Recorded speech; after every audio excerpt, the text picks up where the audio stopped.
할렐루야! 하나님은 살아계십니다. 살아계신 하나님께서 오늘도 역사할 줄 믿습니다. 하나님을 만나면 인생이 바뀝니다. 하나님을 만나는 인생, 새로운 인생이 될 줄 믿습니다. 며느리를 얻을 때 어떻게 얻어야 되느냐? 며느리를 얻을 때는 그 며느리의 어머니를 보고 며느리를 얻고, 사위를 얻으려면 사위의 친구를 보고 사위를 얻는다는 속담이 있습니다. 딸은 어머니를 비판하며 저렇게는 절대로 되지 않아야겠다라고 하지만 결국은 어머니처럼 그런 엄마가 되고 그런 아내가 된다는 사실입니다. 남자들은 비슷한 사람끼리 모이기 때문에 그 모이는 친구가 보면 이 사람이 이런 사위구나 라고 알 수가 있는 것이죠. 여기에 이 속담에 한마디 더 붙인다면 사람이 어떤 인품인가 알기 위해서는 친구도 봐야 되지만 그 사람의 적도 보라는 말이 있습니다. 적, 원수도 봐야 돼요. 누가 원수인가?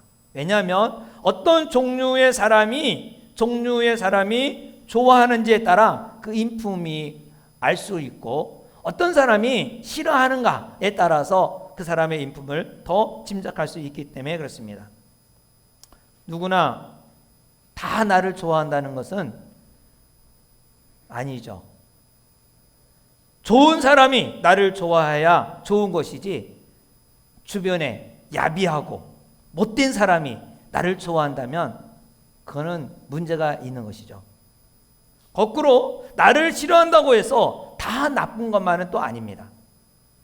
왜냐하면 주변 사람들이 그래도 인격자라고 인정하는데 불의한 사람이 싫어하고 불의한 사람이 미워한다면 나쁠 것도 없다는 것입니다. 독재 정권 때에 그 독재 정권에 대해서 아주 비판하는 사람이 있죠. 막 얘기를 하는데 어느 날 안기부에서 쫓아오고, 그리고 비자를 내려니까 비자가 안 나오고, 이거는 왜 그럽니까? 이 사람이 영향력이 많이 커진 거죠. 많은 사람들에게 영향력을 끼치고 있는 거죠. 성경에서는 기독교인은 세상에서 미움을 받는다는 겁니다. 그리스도인은 세상에 미움을 받는다. 그럴 때 세상에 미움을 받을 때 어떻게 되느냐? 성경에는 기뻐하라고 말씀하고 있습니다. 왜 기독교인이 세상에서 미워할 때 기뻐해야 될까요? 오늘 이 본문에 보면은 18절에 한번 다 같이 함께 읽어보겠습니다. 18절 시작. 세상이 너희를 미워하면 너희보다 먼저 나를 미워한 줄 알라. 세상이 나를 미워하고 그리스도인을 미워할 때, 예수님을 미워할 때 이미 예수님이 미움을 받았다는 거예요. 예수님이 미움을 받았으니 우리도 미움받는 게 당연하구나, 이런 말씀이죠. 또 20절을 보겠습니다. 20절 시작. 내가 너희에게 종이 주인보다 더 크지 못하다 한 말을 기억하라. 사람이 나를 박해하였은즉 너희도 박해할 것이요 내 말을 지켰은즉 너희 말도 지킬 것이니라. 예수님이 박해를 받으셨다는 거예요.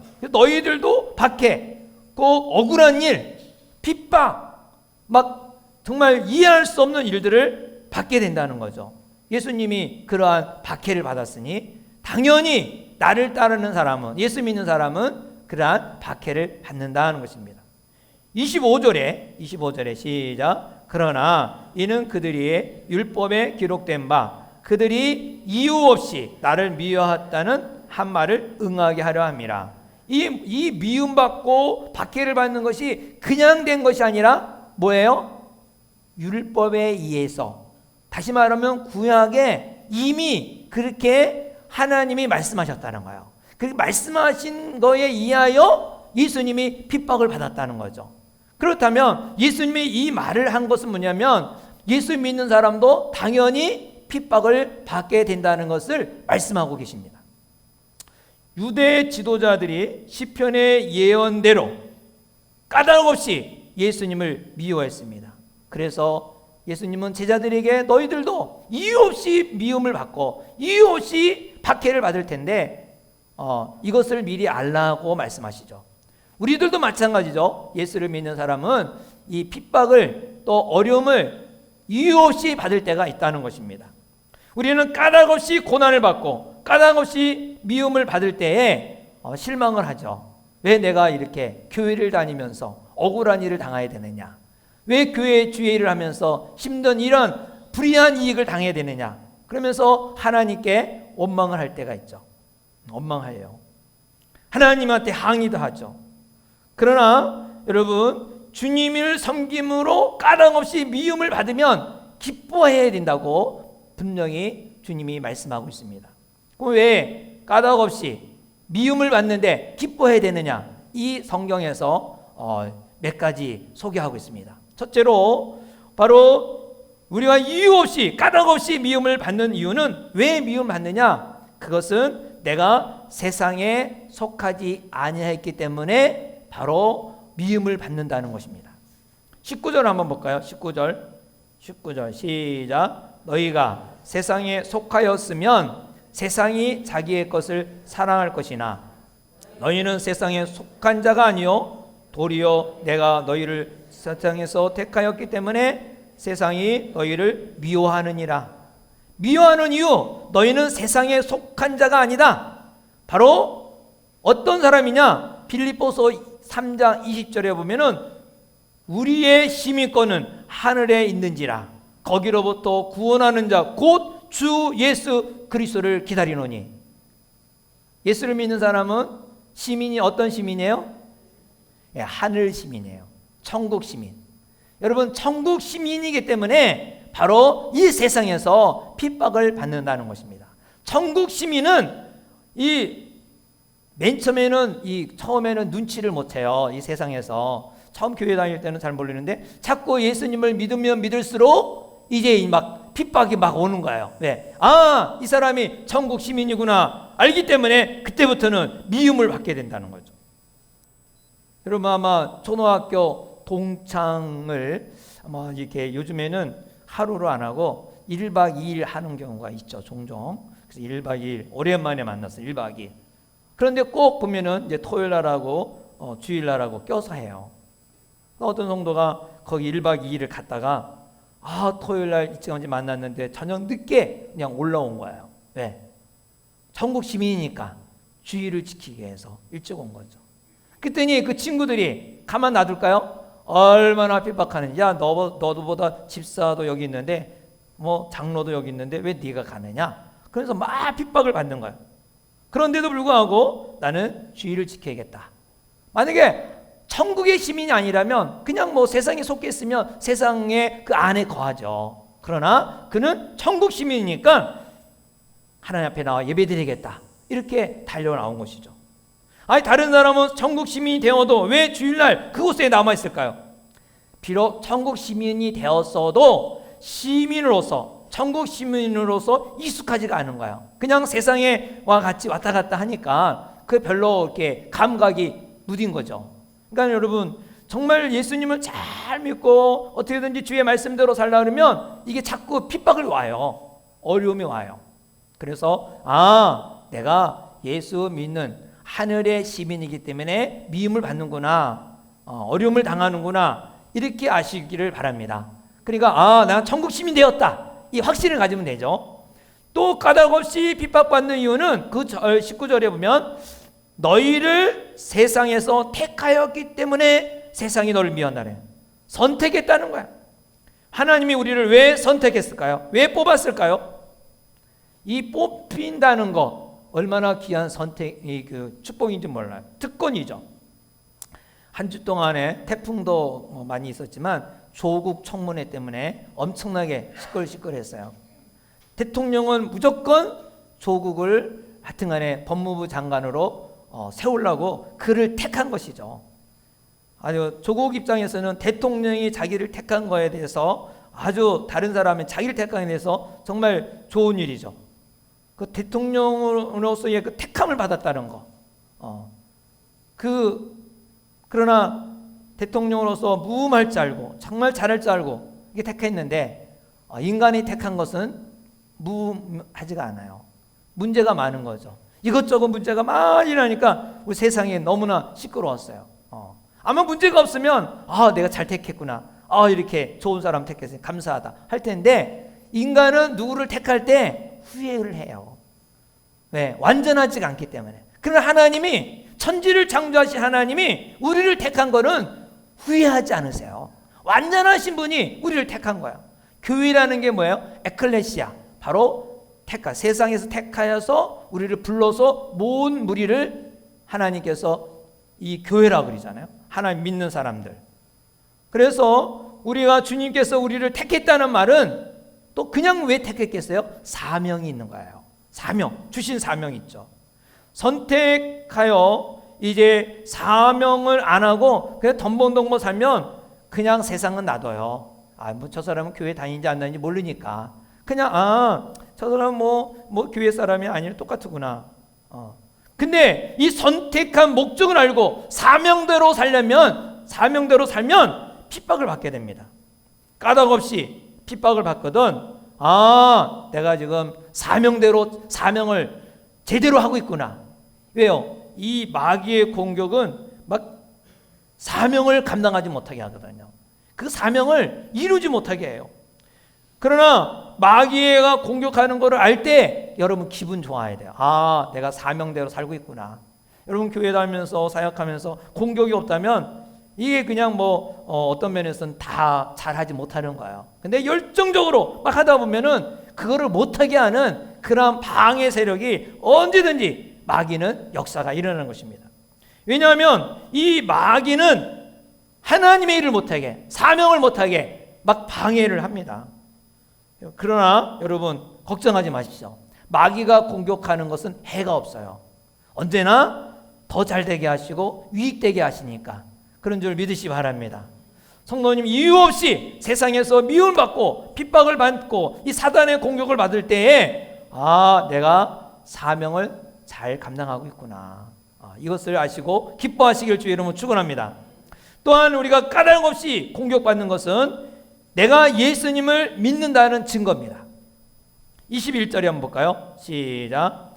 그러나 사람들이 내 이름으로 말미암아 이 모든 일을 너희에게 하리니 이는 나를 보내신 이를 알지 못함이라. 아멘. 여러분, 신앙생활을 건성 왔다 갔다 하는 사람은 마귀가 건드리지도 않아요. 주의 일을 안 하는 사람은 건드리지 않아요. 보나마나 이 사람은 갈 곳이 딱 정해져 있기 때문에 건드리지도 않아요. 그러나 이 참된 신앙생활, 믿음으로 살라고 몸부림치며 할 때는 세상이 꼭 미워합니다. 세상이 방해를 해요. 아마 여러분들 가운데도 그런 거 체험했을까요?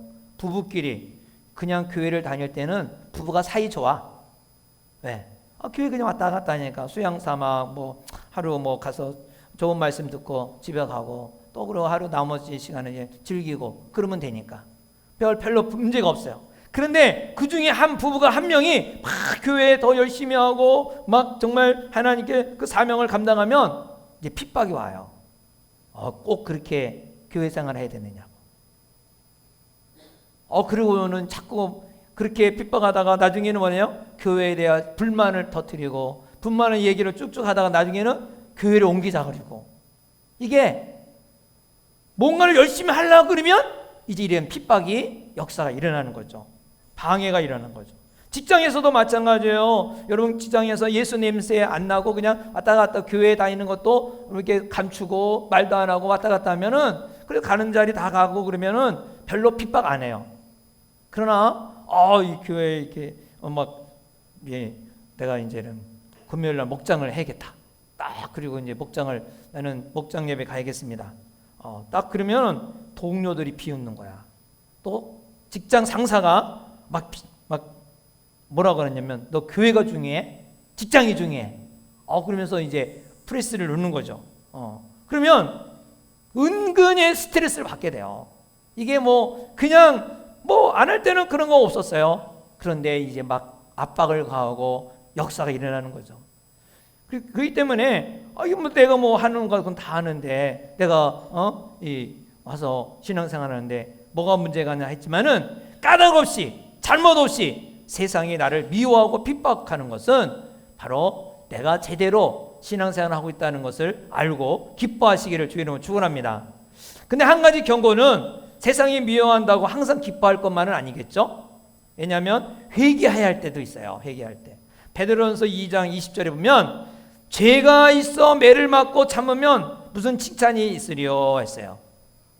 내가 회사에서 잘못하고 제 농땡 부리고 또 가정에서도 제대로 하지 못하면서 그러면서 이게 그거에 대한 핍박을 받는다면 그건 당연하다는 것이죠.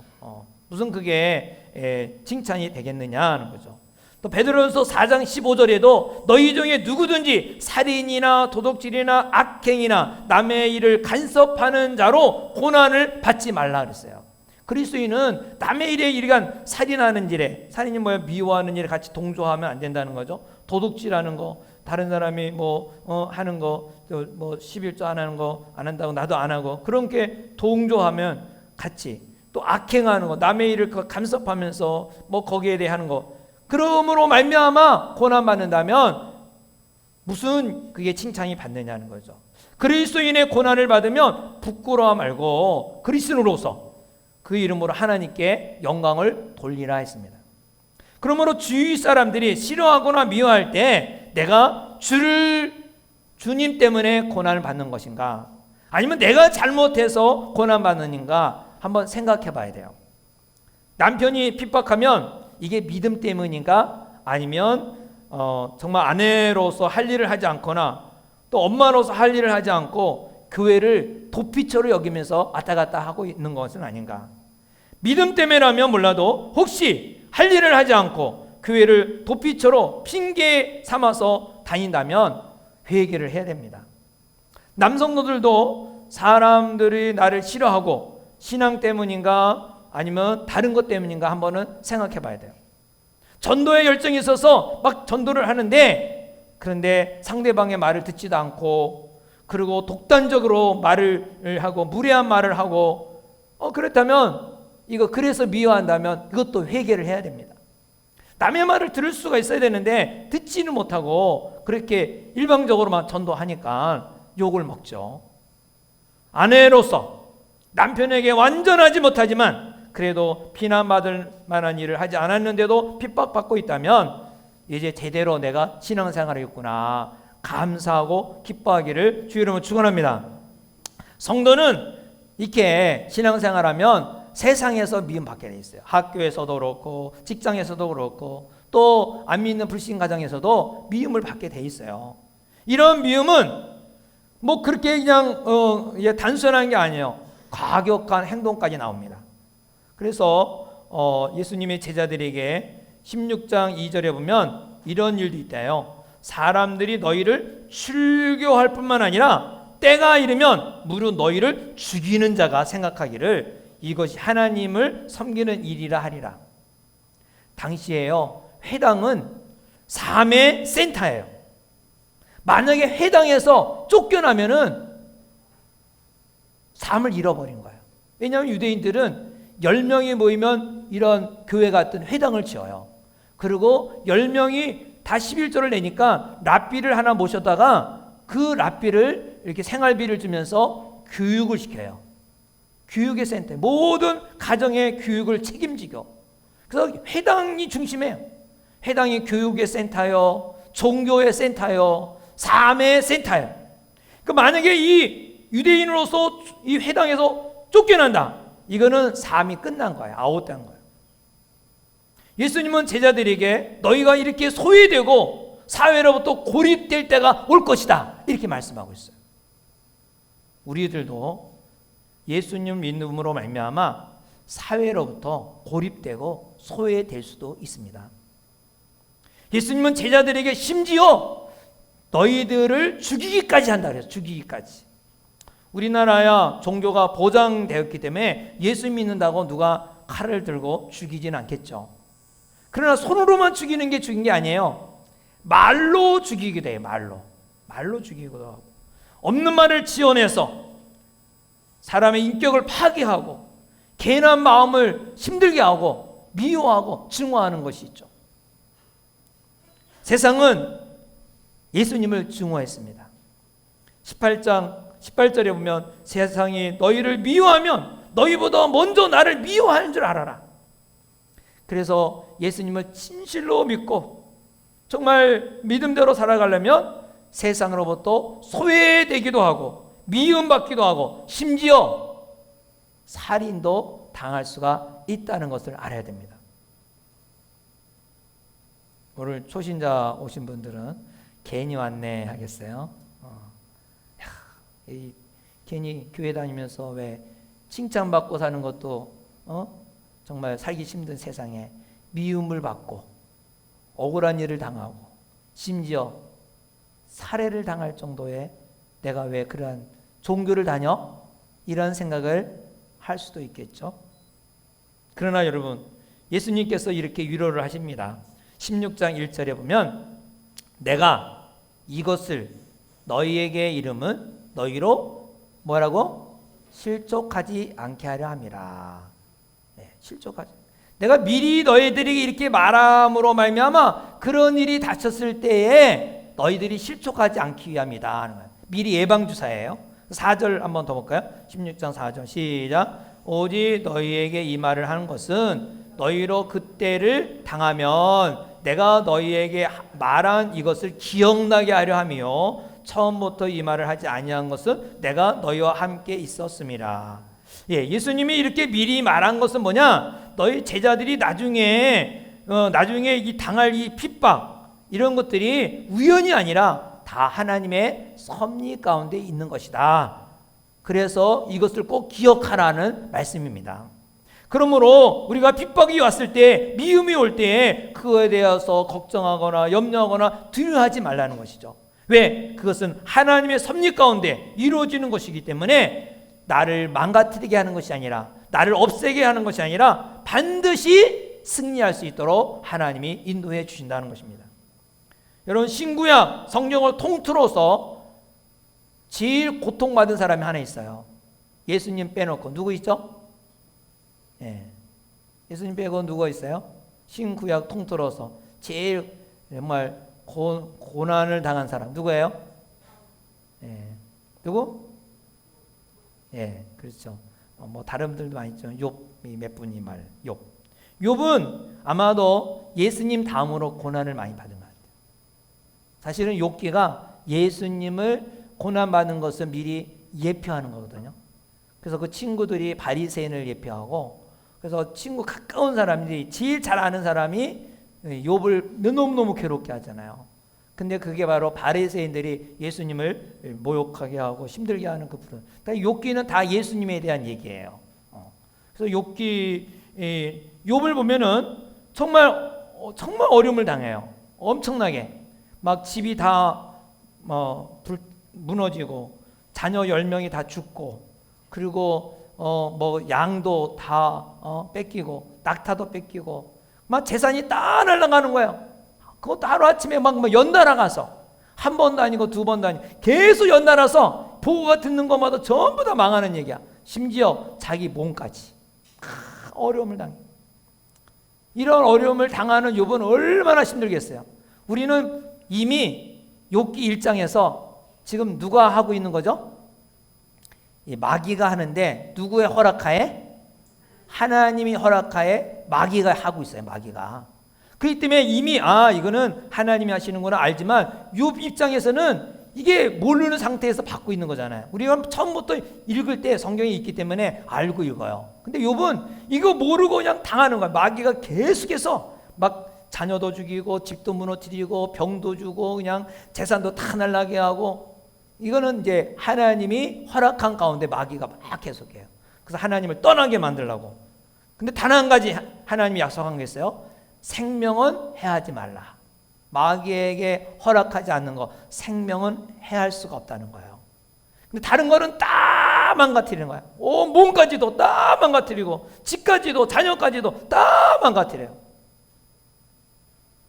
근데 여러분, 결과는 어땠어요? 이게 하나님의 섭리 가운데 있는 거니까, 하나님의 계획 속에 있는 것이라 나중에 어떻게 됐죠? 배나 복을 받았어요. 진짜. 욥기 42장 12절에 보면 여호와께서 욥의 말년에 욥에게 처음보다 더 복을 주시니 2배가 나와요. 양이 7천에서 14,000, 낙타가 3천에서 6천, 소가 500에서 600결이, 암나귀가 500에서 1000결이 배가 되는 거예요. 하나님의 섭리 안에 가운데에 있는 것은 하나님이 주관하고 있기 때문에 마귀가 쓰러뜨리고 또 쓰러뜨리고 넘어뜨리고 하지만 나중에는 승리하는 거예요. 승리. 할렐루야. 그래서 고린도전서 10장 13절에 사람이 감당할 시험밖에는 너희가 당한 것이 없나니 오직 하나님은 미쁘사 너희가 감당하지 못할 시험당함을 허락하지 아니하시고 시험당할 점에 또한 피할 길을 내사 너희로 능히 어떻게 한다? 감당하게 하시느니라. 그러니까 모든 것을 감당하게 하신다. 하나님의 섭리 가운데, 하나님의 허락 가운데 일어난 모든 고난, 미움, 살인 모든 게 있다 할지라도 마귀는 결코 쓰러뜨리지 못하고 반드시 승리하게 되는 것입니다. 그럼 왜 하나님이 이렇게 미움을 당하게 하고 배신을 당하게 하고 어려움을 당하는 것을 허락하실까요? 그냥 내버려두지, 좀 잘 자라게. 왜 이러한 막 그런 고통을 당하게 내버려 마귀에게 허락할까요? 네. 그것은 바로 그 목적이 있습니다. 목적. 그 목적은 27절 보면 15장 27절에 너희도 처음부터 나와 함께 있었으므로 무엇하느니라? 증언하느니라. 증인이 되기 위해서, 하나님이 살아계심을 증인이 되기 위해서. 그러니까 우리는 믿음은 이론이 아니에요. 삶입니다. 삶 속에서 하나님이 살아계시다는 것을 증거하기 위해서, 증인되기 위해서 그렇게 하는 것입니다. 왜냐하면 여러분, 우리 겉으로 보면은 믿는 사람이나 안 믿는 사람이나 별반 차이 없어요. 믿는 사람이라고 얼굴에 막 광채가 확 나고 번쩍번쩍 예수 그리스도 이렇게 막 빛이 막 나는 것도 아니고, 또 안 믿는 사람이라고 해서 마귀 이래서 뿔이 이렇게 나갖고 마귀 하고 막 인상을 찍으러 다니는 것도 아니고. 여러분, 이렇게 길거리 가면 예수 믿는지 안 믿는 사람인지 딱 보면 알 수 있어요? 잘 몰라요. 또 그 사람의 생활도 잘 몰라. 그러나 그 생활의 내부를 들어가 보면 좀 알겠죠. 가정 예배를 드린다든가 성경책을 들고 다니든가 찬송을 한다든가 그러면 예수 믿는 사람이라고 좀 알 수는 있겠어요. 자세히 봐야 알아요. 별 차이가 없어요. 근데 언제 믿는 자인가 아닌가를 차이가 나는가? 그거는 고난 가운데 있을 때, 미움을 받고 있을 때, 억울한 일을 당하고 있을 때, 역경 가운데 있을 때 믿음의 사람과 믿지 않는 사람의 차이가 나오는 거예요. 예를 들어서 이거 똑같아요. 차는 차인데 똥차가 있고 새로운 차가 있어. 똥차는 오래된 차야. 오래된 차나 새 차나 평지를 갈 때는 가요. 그렇죠? 그냥 쭉 가. 그러나 언덕을 갈 때, 저기 축소고개만 갈 때, 눈이 막 있고 막 올라갈 때 똥차는 제대로 올라갈까요? 부실부실하다가 쓰거나 그냥 끝나요. 근데 새 차는 그냥 슉 올라가는 거예요. 고난이 있을 때 믿음이 있는 사람은 이 차이가 나게 되는 것입니다. 미움 가운데서, 고난 가운데, 역경 가운데 그리스도인은 달라요. 도저히 용서할 수 없는 사람을 용서하는 거예요. 도저히 용납할 수 없는 사람을 용납하게 되는 거예요. 도저히 이해할 수 없는 사람을 이해하는 거예요. 사랑할 수 없는 사람을 사랑하게 되는 거죠. 진정한 믿음의 그리스도인들은 미움 가운데 나타나고 고난 가운데 나타납니다. 그래서 그리스도의 증인이 되라고 하나님 우리에게 어려움을 주시는 거예요. 너가 그리스도인인 것을 나타내라. 그리스도인이라는 것을 나타내. 왜? 고난이 없으면 그리스도인이라는 것을 보여줄 수가 없잖아요. 나타날 수가 없어요. 고난 가운데 그리스도인이 어떤 그리스도인이 누구인가를 보여주는 거죠. 사도행전 7장에 보면 스데반 지사님이 나옵니다. 스데반 지사님은 7 지사 중에 하나죠. 초대교회. 그는 유대인들하고 종교적인 논쟁을 벌이다가 이 유대인들이 막 말이 막히니까 너무 분노가 일어나갖고 돌을 들어서 스데반을 죽여버렸어요. 만약에 이 사건이었다면, 돌에 맞아 죽는 사건이었다면 스데반 집사님은 그냥 7 집사 중에 한 명이라고 그냥 한 줄로 끝나고 말 거예요. 그러나 이분이 십자가 돌에 맞아 죽음으로써 7장에 그냥 클라이막스가 어디예요? 마지막 줄이잖아요. 사도행 7장 59절부터 60절에 보면 그들이 돌로 스데반을 치니 스데반이 부르짖어 이르되 주 예수여 내 영혼을 받으시옵소서. 무릎을 꿇고 크게 불러 이르되 주여 이 죄를 그들에게 돌리지 마옵소서. 이 말을 하고 자니라. 그는 그 고난이 있는 가운데 예수 그리스도가 살아계심을 증거하고, 그리고 정말 예수님이 웃으면서 십자가에 짐을 지고 그 고통을 당하듯이 스데반도 그 고난의 길을 통과했던 것입니다. 이 죽음의 장면을 목격한 사울은 마음의 감동을 받고 나중에 예수님을 증거하는 위대한 바로 바울이 되는 것입니다. 우리는 미움과 고난 가운데 그리스도의 증언이 될 수 있습니다. 예수님은 그리스도인에게 고난과 미움을 허락하셨습니다. 여러분, 보석상에 가면은 진주가 있습니다. 진주, 하얀 진주. 이 하얀 진주가 어디다가 놓죠? 어느 상자에다 담아놓습니까? 우리 서선인 권사님, 진주 목걸이 같은 거 무슨 박스에다 담습니까? 보석함인데 무슨 색에? 하얀색이 합니까? 까만색이 합니까? 하얀색이기 때문에 까만색 상자에다 놓습니다. 까만색에다가 까만 상자에다 다 놓죠. 왜냐하면 이 까만 상자에서 하얀 진주가 더 빛을 발하는 거야. 사람의 눈을 쏙 들어가게 만드는. 성령의 능력, 사랑의 능력이 어디서 빛나느냐? 바로 하얀 진주가 까만 상자 배경에서 더욱 빛나듯이 그리스도인은 미움과 고통 가운데서 더욱 빛이 나게 되는 것입니다. 우리가 믿는 믿음은 이론이 아닌 것입니다. 그래서 믿음이 미움과 고난 가운데서 여기서 진짜 믿음이 나타나는 것입니다. 그런데 이 미움과 고난을 이길 수 있는 것이 우리의 훈련이 잘 되고 성경 지식이 많아서 감당하는 것입니까? 아닌 것입니다.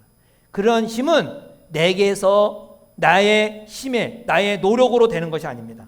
26절에 이렇게 말씀하고 있죠. 26절에 보면 내가 아버지께로부터 너희에게 보낼 보혜사 곧 아버지께로부터 나오는 진리의 영이 오실 때 그가 나를 증언할 것이요. 할렐루야. 진리의 영이 오면, 바로 진리의 영이 우리에게 임하면 그 진리의 영, 성령님이 증언하신다는 거예요.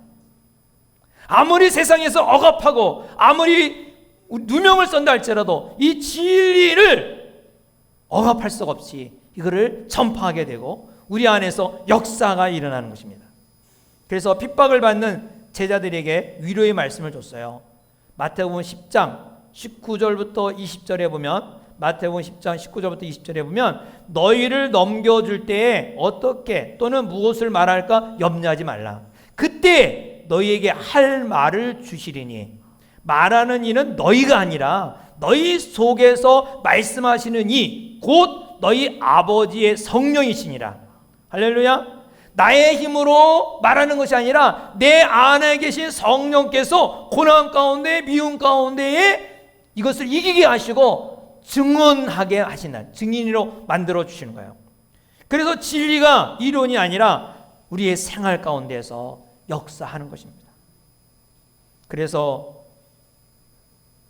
예수를 믿는 사람은 사랑할 수 없는 사람을 사랑하게 되고, 용서할 수 없는 사람을 용서하게 되고, 용납할 수 없는 사람을 용납하고, 이해할 수 없는 사람을 이해할 수 있는 것은 우리가 인격이 좋아서가 아니라 내 안에 계신 성령이 계시기 때문에 그 성령이 그렇게 만들어 주시는 것입니다. 그래서 안 믿는 사람 가운데 역시 믿는 사람은 다르구나, 이렇게 그 삶을 보고 또 증인이 되는 거예요. 하나님의 살아계심을 증인이 되는 거예요. 사랑하는 여러분, 혹시 내가 믿음으로 살면서 지금 어려움을 당하고 역경을 다칠 때 두려워하거나 겁내지 않기를 바랍니다. 주님이 여러분과 함께 하시고 반드시 더 좋은 복으로 축복해 줄 줄 믿습니다. 이 16장 2절에 보면 사람들이 너희를 출교할 뿐만 아니라 때가 이르면 물은 너희를 죽이는 자가 생각하기를 이것이 하나님을 섬기는 일이라 하리라. 여러분, 신앙인은 핍박이 세상 바깥에서만 받는 것이 아니라 어디에서도 받는다는 거예요? 안에서도 받는다는 거예요. 안에서. 하나님을 아는 사람이라는 사람들이 이게 하나님의 일이라면서 핍박을 한다는 거예요. 왜 하나님을 아는 사람이 그 동료를 핍박할까요? 21절에 뭐라고 말합니까? 15장 21절에 그러나 사람들이 내 이름으로 말미암아 이 모든 일을 너희에게 하리니 이는 나를 보내신 이를 알지 못함이라. 나를 보내신 이를 알지 못함이라. 또 16장 3절에도 그들이 이런 일을 하는 것은 아버지와 나를 알지 못함이라. 할렐루야. 하나님을 잘 알지 못하고 예수님을 잘 알지 못하니까 내가 하나님의 뜻이라고 하지만 내가 하나님의 일을 이룬다고 하지만 핍박을 하고 있는 거예요. 그래서 사도 바울이 자기가 하는 일이 원래 사울 때 하나님의 일이라고 했어요. 예수 믿는 사람을 핍박하되 막 잡아다가 멀리까지 원정까지 가면서 잡아다 했어요. 왜? 이게 하나님의 일이라고 그는 아주 생명 걸고 했어요. 근데 그게 하나님을 잘 몰라서인 거예요. 예수님을 몰라서. 예수님이 말하잖아요. 왜 나를 핍박하느냐 하시잖아요. 다메스커스에서 예수님을 모르니까 하나님의 오히려 일하는 자를 핍박하는 거죠.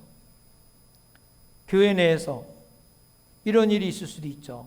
이제 처음 예수를 믿고 교회를 와서 잘 모르지만 정말 예수님을 영접하고 너무 뜨거워서 감격스러워서 그야말로 춤을 추면서 찬양하기도 하고 새벽 기도에 나와갖고 막 이렇게 막 소리를 지르면서 찬양하고 또 기도하고 막 그러는데 아이고 왜 이렇게 하냐고. 좀 조용히 기도하고 좀 앉아서 그냥 하지 왜 그렇게 하냐고.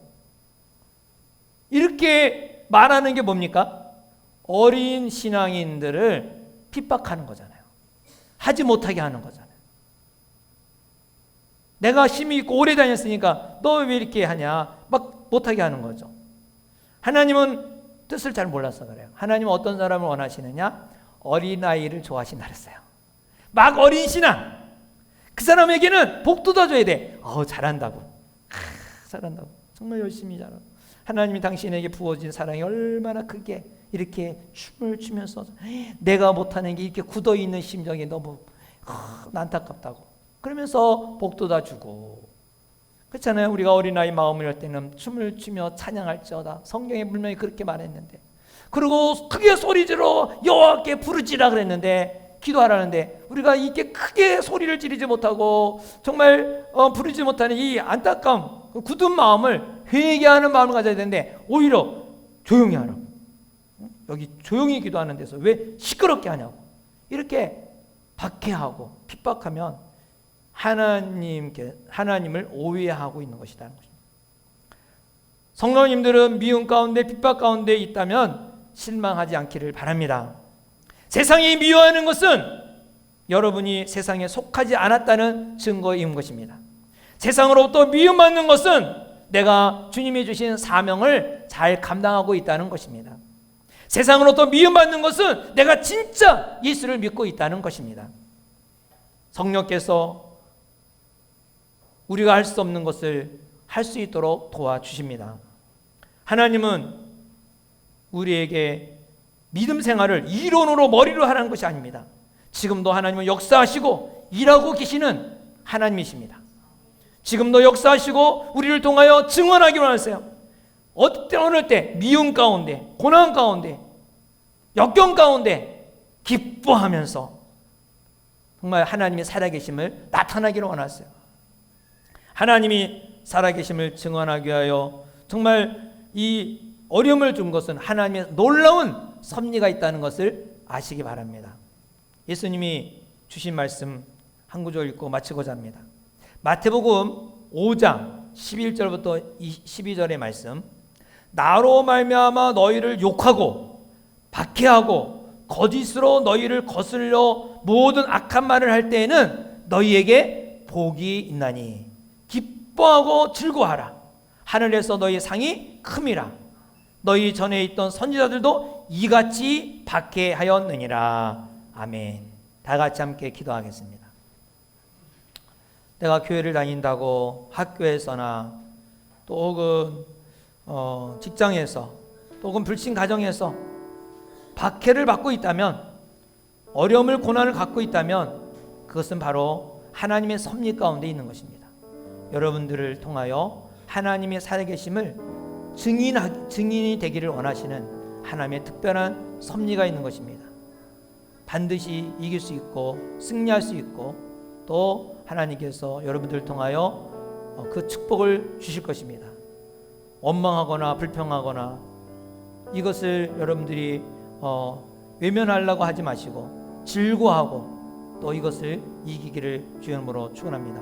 하나님 아버지, 원망하고 혹시 내가 잘못으로 인해 핍박을 받는다면 이 시간에 회개를 하시고 잘못이 없는데도 억울하게 믿음 때문에 받고 있다면 이길 수 있는 힘 성령님이여 나에게 허락하셔서 좌절하지 않고 낙심하지 않고 승리하게 해달라고 다 같이 함께 기도하겠습니다.